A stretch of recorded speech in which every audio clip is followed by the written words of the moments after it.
I have a dog that I walk 3 times a day. Once in the morning, once in the afternoon, and once at night. Every time we follow the same route, out the driveway, down to the cul-de-sac parking lot for a condominium complex. This detail might seem irrelevant now, but it'll make sense soon. For some reason, our night walk is always late. I'm not sure why I made it a habit. Maybe I just like the quiet of the night. It's never been a problem before. Until one particular night changed everything. It started out like any other. I clipped the leash on my dog, put in one AirPod so I could still hear things around me, and we began our nightly walk. I always carry a flashlight since the parking lot is pitch dark. No overhead lights, just trees, shadows, and silence. We were approaching the parking lot when I thought I heard something, a voice. I was zoned out listening to music, so at first I brushed it off. Probably a sound from a nearby unit, I thought. But then my mind caught up with what I heard, and I stopped walking. I pulled the AirPod out of my ear, I stood still, and listened. There it was again, a voice, muffled, distant, from ahead of me. But there was no one in sight, just parked cars and darkness. I did the dumb thing, I kept walking, slowly, carefully. My dog sniffed bushes as I scanned the area with my flashlight. Something didn't feel right though. The air felt thicker, like the world was holding its breath. Then I stopped, near the row of parked trucks and SUVs. That's when I heard it, the creepiest thing I've ever experienced. A soft, muffled, childlike voice said, "Help." Just one word, help. It came from my left, where the cars were parked. My heart dropped. I stood frozen. I quickly swept my flashlight across the lot, under cars, between tires, but saw nothing. Then it happened again. Same voice, "Help." And again, "Help." 3 more times. Each time, it came from the same direction. Each time, it was exactly the same. Same tone, same pitch, same emotionless delivery. That's when I realized something was wrong. It didn't sound like a real child. It didn't sound like someone actually asking for help. It sounded off. There was no variation in the voice, no panic, no urgency, no fear. Just a robotic, flat repetition of a child's voice saying the word help, like a recording on loop. And then my dog's ears perked up. He turned toward the parked cars and stared. That's when I panicked. I pulled him back and ran home. When we got inside, I was out of breath. My hands were shaking. I told my mom what happened, and she looked concerned, but brushed it off. She didn't think it was serious enough to call the police. Maybe some kid playing around, she said, but I knew better. I knew what I heard, and it wasn't human. That night, I barely slept. My mind kept replaying that word in that creepy tone, help. The next morning, I went back during the day. I needed to see the spot again. The parking lot looked completely normal, just cars, no sign of anything strange. I walked along the same path, and then I saw it, a smudged handprint. It was small, like a child's, and faint, pressed against the back window of a white SUV. I stared at it for a long time. It could have been anything, dust, condensation, but something about it felt intentional. I took a photo of it and went back inside. That night, I debated skipping our walk, but I didn't want fear to win, so I took my dog out again, earlier this time, just before sunset. Everything was quiet. The next 2 nights were uneventful. I started to think maybe it was just some weird prank or a trick of the mind. Until night 4. We were halfway through our route when I heard it again. Help. Same voice, same spot. This time I didn't stop. I turned around and walked straight home. That week I avoided the parking lot altogether. We walked in the opposite direction, stuck to the sidewalks near the main road. I didn't hear the voice again, but something strange happened a few nights later. I had a dream. Or maybe it wasn't a dream, where I was back in the parking lot, flashlight in hand. It was dark, cold, and from under one of the parked trucks, a pair of pale hands slowly reached out toward me, followed by a small child's face. The eyes weren't normal. They were all black, no whites, just voids. It whispered again, "Help me." I woke up, sweating. I didn't tell anyone about that dream. Weeks passed. Eventually, the SUV with the handprint was gone, replaced by a different vehicle. I never heard the voice again. But even now, I can't shake that night. That moment when I realized something was trying to lure me in. And the more I think about it, the more I wonder, what if I had gotten closer? What if I had looked under the car? Would I have seen something else? Or would I not be here at all? So now, every night when I walk my dog, I stay alert. No music, no distractions. I keep the flashlight ready. And whenever we pass a row of parked cars, I quicken my pace, especially near SUVs, because sometimes, when the night is just... My name is Leo. To be honest with you, I've been feeling lost in life lately. I won't go too deep into it, but let's just say I've had a rough family background. And for the past 3 years, I've tried to stay as far from home as possible. My closest friends have changed, their priorities, their attitudes, and my hometown doesn't feel like home anymore. I'm now a senior in college, but I have no idea what I'm going to do after graduation. Last year, I ended up in Berlin. Maybe I was looking for something new. Maybe I just wanted to find myself. I was alone, something I was used to. I remember being at a bar called Ruya. It was late, probably past midnight. I was ready to head home when I reached for my pocket and realized my apartment keys were missing. I searched my bag and all my pockets. Nothing. The bar was closing and I had no way to get inside my apartment. It started to rain. I wandered through the city, soaked and exhausted, until I found a bridge with some dry space underneath. That became my shelter for the night. As I was about to fall asleep, I heard faint voices coming from across the river. I sat up. There were 5 men standing there, next to a small boat. They hadn't noticed me yet. I squinted into the darkness. It looked like some sort of drug deal. Briefcases, duffel bags, urgent whispers. My German isn't great, but I could feel the tension rising. One man suddenly pulled a gun on another. My heart stopped. The man holding the gun shouted angrily, and the others began stripping the man he pointed at, taking his belongings. I started to crawl away, quietly, but one of them must have seen me. A voice rang out, "Da ist jemand." There's someone there. I ran. I heard shouts behind me. "Schieß nicht." Don't shoot. I didn't stop running until I was gasping for air. I ducked into alleys, vomited from the panic, and collapsed behind a dumpster, heart racing. The next morning I woke up sore, wet, and terrified. My shoes were muddy, my clothes damp, and my brain couldn't stop replaying what I had witnessed. What if they had decided to shoot? Some nights change you forever. That was one of them. After that night, I felt more disconnected from the world than ever before. It wasn't just an encounter, it was a crack in my sense of safety. I kept wondering what I was doing in a foreign country with no real purpose, drifting from one night to the next. When I finally got back to my apartment the next day, I noticed my hands were still trembling. I would glance out the window every few minutes like someone was watching me. I stopped going out at night. I started locking every door twice. Paranoia became a part of me. I would wake up from dreams. Sometimes I was under the bridge again. Sometimes I saw the man's eyes as he pointed the gun. Sometimes I'd hear whispers in German I couldn't understand.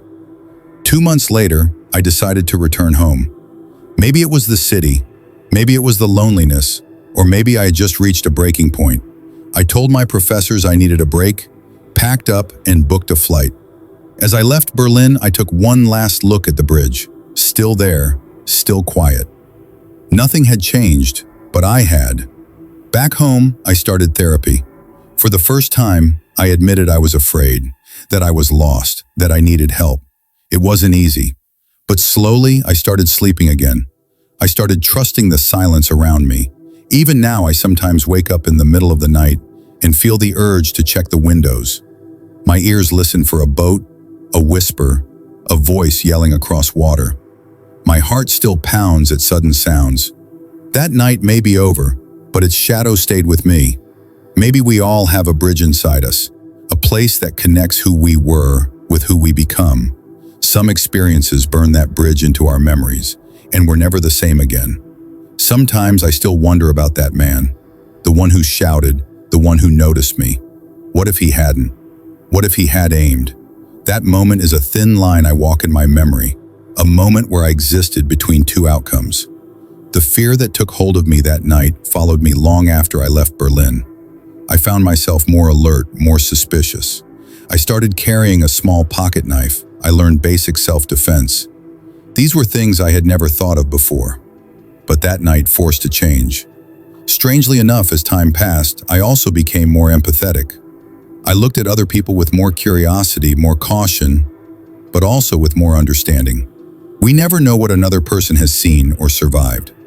Berlin was supposed to be an escape, a break from the emptiness I felt back home. Instead, it became a lesson in survival, in how quickly the world can tilt on its axis. Now, I still have that urge to run, not from people, but from the weight of feeling stuck.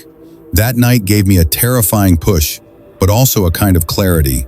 Life is fragile. Moments are defining. You don't get to choose the event that shapes you. You only get to choose what you do with it. This happened when I was around 10 years old. We were living in an old house nestled deep within a wooded neighborhood in New Hampshire. The house itself had been in our family for generations.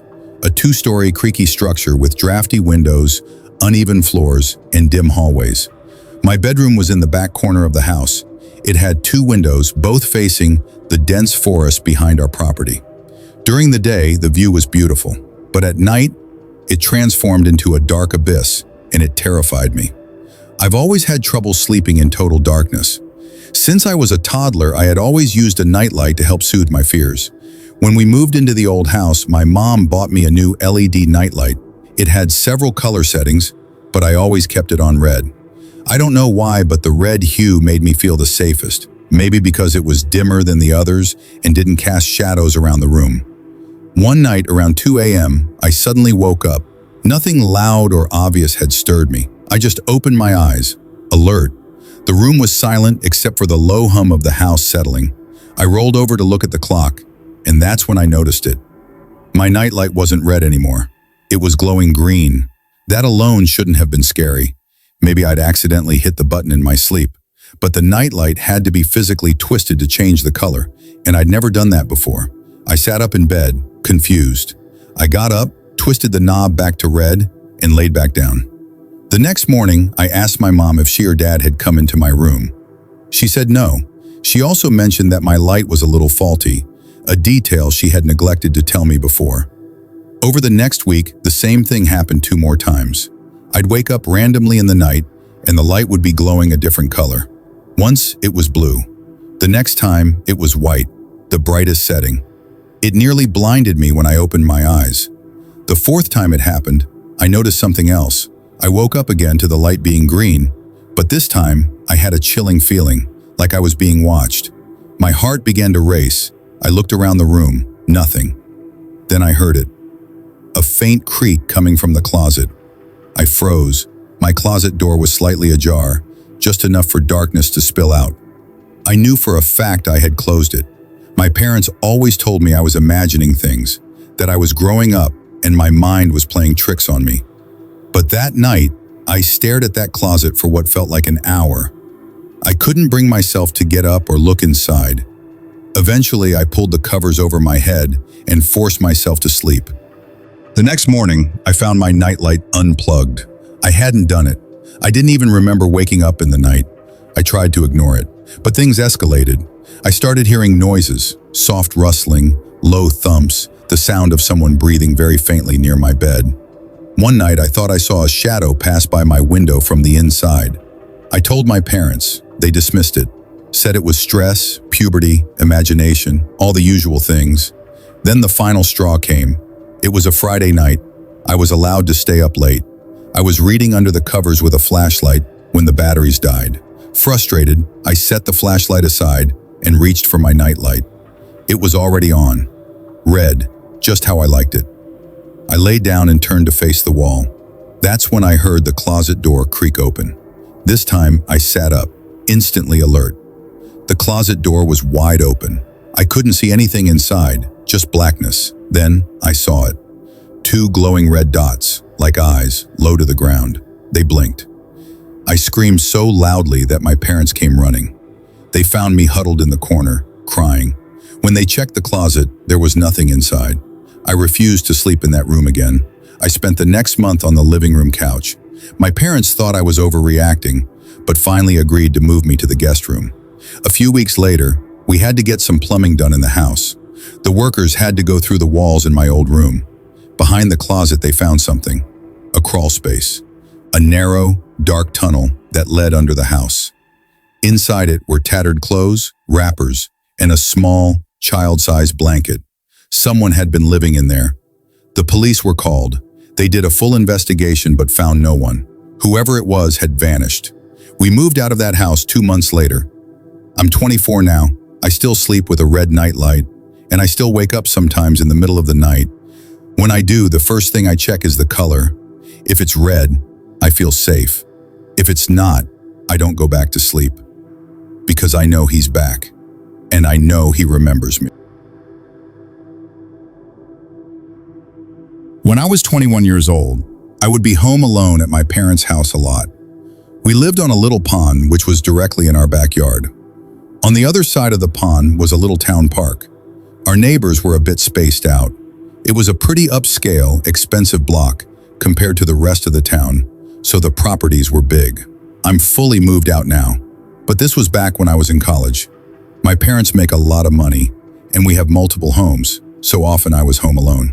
It was a random night in the summertime. I was off from school, so I can't remember if it was a weekend or a weekday, but odds are, since I was home, it was a weekday. I was in the back sunroom watching a show. That was my favorite room in the house during summer, because it was cozy and had the best breeze with all the windows open. I was right on the corner of the couch, closest to the corner window, when I heard splashing from outside, like in the pond. At first I ignored it. Could have been a goose or duck. Sometimes they'd fight in the water and make a bunch of splashing sounds. But it persisted. I lowered the volume on the TV and listened. I even put my ear up to the window and heard consistent splashing, way too heavy to be from a duck or goose. It sounded like a person swimming. I opened the sunroom door and stepped outside to the deck. I looked out into the pitch darkness of the backyard. Now I heard a man's humming along with the splashing. Someone was definitely in the water. They were trespassing. Each house on the pond owned a specific chunk of it. I stepped back inside to flick on the lights to the backyard deck. Just a bit of the pond got exposed by the light, and the splashing and humming stopped. Whoever it was clearly saw me. I wondered if it was one of the neighbors going for a swim, but that didn't make sense. No one really swam in the pond. Still, I wasn't going to confront whoever it was. I turned off the lights and locked the door. I texted my brother who was away at college. He didn't answer right away. I tried not to creep myself out, but watching TV after that was hard. I looked out the window, but it was all dark. The light from the TV probably made me clearly visible from outside. Then I heard something on the deck, just a faint creak. I hurried to find the remote and turned off the TV. The room went black and silent. My eyes adjusted. Then I heard it. Heavy breathing, just outside the window. I froze. Then a deep voice from outside the window said, "I see you." My heart dropped into my stomach. I didn't know if I should speak or stay silent. I blurted out, "Paul, is that you?" Paul was one of our neighbors. I said it, clinging to hope, but there was no reply. Just the sound of footsteps, barefoot, retreating. I laid flat on the couch, heart pounding. I stayed there for a while before the thought hit me. I needed to check that all the doors were locked. I bolted up and ran to the front door, locked. Then the side entrance, also locked. That night, my mom and I left and stayed at my aunt's. My dad installed security cameras and called the police. They searched the tunnel but found nothing, no fingerprints, no signs of who had made it. We moved within 2 weeks. I never set foot in that house again. I tried to forget, tried to convince myself it was just some deranged drifter who found a hiding spot. But part of me knows it wasn't random. That person, whoever they were, had been watching me. From the woods, from the closet. For how long? To this day, I still don't know what they wanted. They never stole anything, never hurt anyone, but they came back night after night. Sometimes I lie awake at night in my new home, in my new room, and I swear I can still hear faint rustling coming from the closet. This incident happened during my high school years. It was a normal Friday and everything was going just as usual. I was walking down the hallway with my friend Emma when I suddenly had to use the restroom. I asked her if she needed to go too. She said no and that she would wait outside for me. The bathroom I went into was usually packed, but this time it was completely empty. That felt a bit odd, but I didn't think much of it and went into a stall. Just seconds after I sat down, I heard the main bathroom door open and shut abruptly. Someone had entered, but I didn't hear any footsteps or movement afterward. That struck me as strange. I assumed maybe someone was hiding from an admin or just being quiet. I did my business, buttoned up my jeans, and began reading some of the scribbled writing on the bathroom wall. Then I heard the bathroom door open again. I figured whoever had entered had now left. But when I stepped out of the stall, Emma was standing by the sink with a shocked look on her face. I asked her what was wrong, and she asked, "Who is that standing right behind you in the stall?" I felt a wave of cold panic wash over me. I told her there was no one with me. Emma looked terrified. She swore she wasn't joking. She said she had come in just seconds before I stepped out and saw someone else inside the stall. Their shoes touching the back of mine, that's how close they were. She got scared and ran out immediately. My stomach twisted. I had heard someone come in, but no one ever spoke, and there were no footsteps. We went to tell a school admin, but they just laughed it off and said Emma was probably messing with me. From that day onward, I avoided that restroom. The image haunted me, someone silently standing inches behind me. As weeks passed, the incident began to embed itself deeper in my mind. Some nights, I'd wake up feeling like someone was in the room, standing in the corner watching. Maybe it was just anxiety, or maybe it was something more. One day, Emma sent me a picture. She said she had taken it the same day, just outside the restroom, but didn't send it earlier because she was afraid of how I'd react. In the photo, the stall door was slightly ajar. Inside, barely visible, was a hazy silhouette, a figure that wasn't me. There was no face, just a vague shadow where someone should not have been. We showed the photo to the principal. The school advised us not to speak about it. Perhaps they didn't want a scandal. But we knew what we saw. Later, we learned from a janitor that years ago, a girl had taken her own life in that very bathroom. Since then, some students and staff had felt a strange presence, glimpses in mirrors, footsteps when no one was around, whispers behind closed doors. We stayed silent. What else could we do? To this day, I never use public restrooms without checking under the stall. And if I ever hear soft breathing or feel a strange silence, my heart begins to race. Some shadows don't have bodies, but they linger in places that hold unresolved pain. A few months later, a new student ran out of the same restroom crying. When we asked what happened, he said he saw something inside the stall, and it whispered his name. He looked pale. He said, "She's still there, and she knows who you are." His words still echo in my head. Maybe that shadow never left. It's strange how a single moment can anchor itself so deeply in your memory that it never truly leaves. Even years later, I find myself glancing behind me when I enter any public bathroom.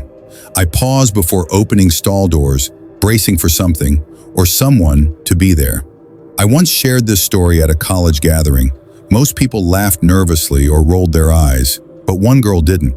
After everyone else had left, she told me a similar story. Different school, different state, but almost the same shadowy figure. She described the same chilling details, the muffled breathing, the silent presence, the unchanging posture. It was as if these things, whatever they are, aren't just tied to one location. Maybe they follow fear. Maybe they feed on silence. Or maybe some bathrooms are doorways to places we were never meant to see. If you ever feel watched when you're alone in a stall, don't ignore it. Sometimes what's behind you isn't gone when you turn around. This happened during my summer vacation when I was staying alone at my grandparents' old lake house. The house was secluded, surrounded by trees, immersed in natural beauty, but at night that beauty transformed into a kind of dreadful silence. The same place that felt peaceful with the birds chirping and sunlight dancing on the lake during the day would fall into a haunting stillness after dark. I was 19 at the time, My grandparents had gone to visit relatives, and I was completely alone. At first, everything seemed normal. I spent my days reading books, listening to music, sitting by the lake, and enjoying the serenity. At night, I would turn off the lights and sleep peacefully. But one night changed everything. It was a regular evening. A light drizzle fell outside. I lay in bed, watching the silhouette of trees sway in the wind, the lake gently rippling under the moonlight. I was about to fall asleep when a strange sound jolted me. It was the sound of bare feet walking on wood. Thump, thump, thump, as if someone was slowly walking on the deck. At first, I thought I was imagining things, or maybe it was just an animal. But the sound came again and again. I peeked out the window. The fog from the rain made it hard to see, but I thought I caught a shadow moving. Then lightning struck, just for a second, and in that flash, I saw something. A tall figure, drenched in white, face hidden in darkness. I froze. Fear gripped me. I immediately shut the curtains and locked the door, heart pounding. I couldn't sleep that night. The next morning when I stepped outside, I saw something that sent a chill down my spine. Wet footprints, barefoot, leading up to the window and then back. I placed my phone by the window the next night to record anything unusual. Around 2 a.m., the sound returned. When I watched the footage the next morning, I almost couldn't breathe. A blurred face, a man standing directly in front of the window, unmoving, just staring. I sent the video to my parents. They informed the police. Officers came and searched the property.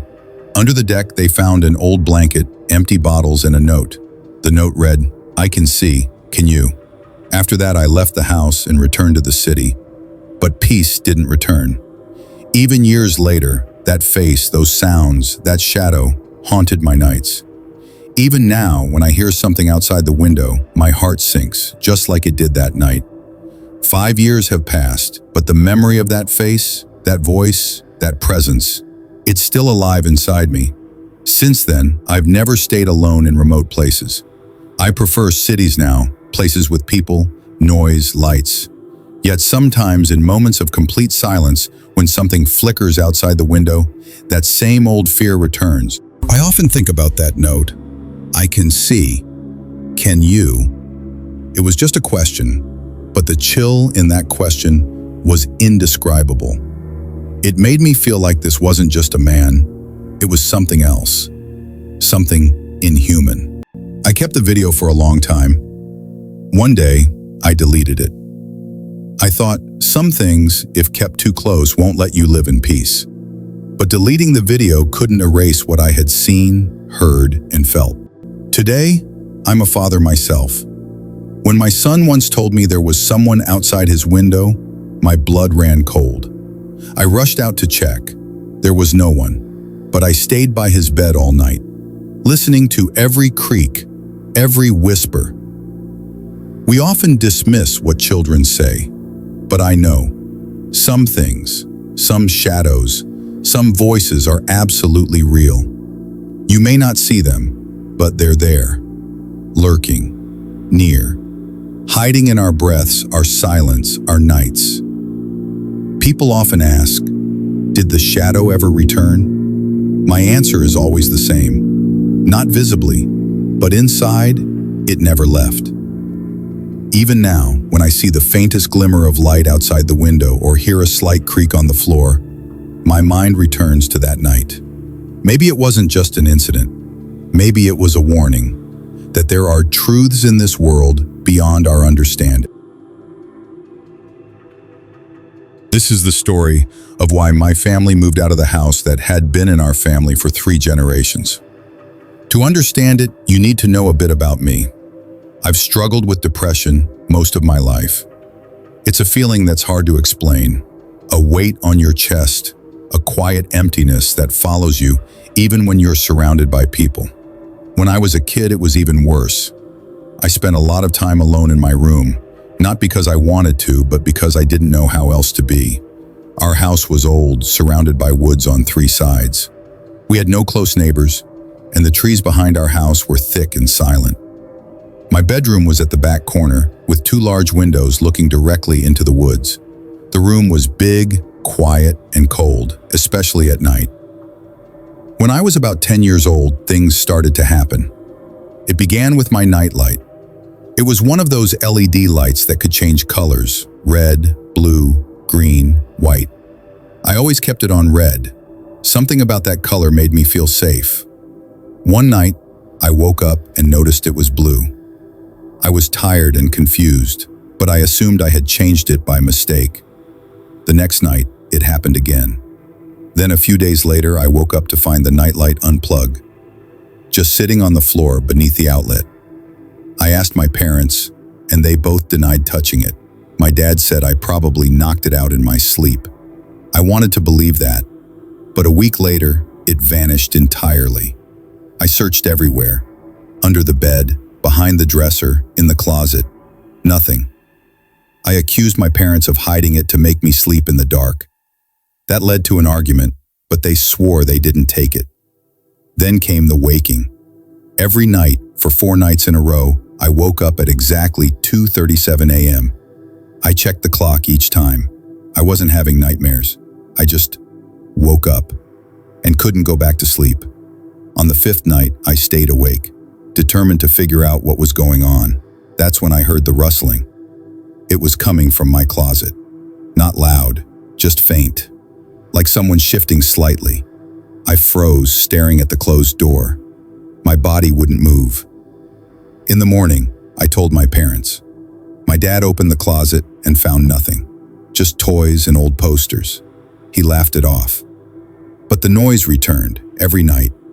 I began sleeping with the blanket over my head, headphones in, volume up.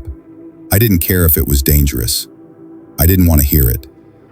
One night, I told my dad I was too scared to sleep. He snapped, dragged me to my room, yanked the closet door open, and started tossing things out, furious. As he ripped one of the posters off the back wall, he stopped. Behind the poster was a hole, a large, jagged hole, big enough for someone to crawl through. My mother screamed. My dad ran outside with a flashlight. Around the back of the house, near the base of the wall, he found it. That night, my mom and I left and stayed at my aunt's. My dad installed security cameras and called the police. They searched the tunnel but found nothing, no fingerprints, no signs of who had made it. We moved within 2 weeks. I never set foot in that house again. I tried to forget, tried to convince myself it was just some deranged drifter who found a hiding spot. But part of me knows it wasn't random. That person, whoever they were, had been watching me. From the woods, from the closet. For how long? To this day, I still don't know what they wanted. They never stole anything, never hurt anyone, but they came back night after night. Sometimes I lie awake at night in my new home, in my new room, and I swear I can still hear faint rustling coming from the closet.